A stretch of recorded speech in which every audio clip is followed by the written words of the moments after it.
Et bien évidemment, par ça, il échappe la personne qui l'entoure. Il n'appartient à personne. C'est un jeu terrible où précisément dans le déni du désir, de la reconnaissance du désir d'une femme sur lui, se joue d'une certaine manière la souveraineté, pas simplement par rapport à cette femme, mais la souveraineté de la France. Alors, encore une fois, je ne fais pas, je n'assimile pas le corps du président avec le corps du roi. Mais il y a cette survivance-là qui est que d'une certaine manière, en dernière instance, il échappe.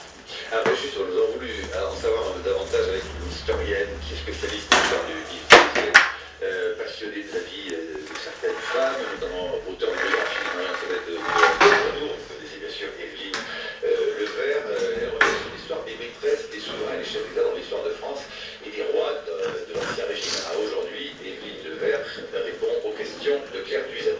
En France, jamais la femme de chef de l'État n'a eu un rôle bien défini.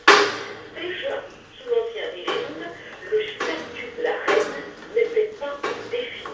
En ce qui concerne la vie privée des souverains d'Ancien Régime, ils ont, pour la plupart, ils ont eu des maîtresses qui étaient officielles, qui étaient déclarées, c'était le cas.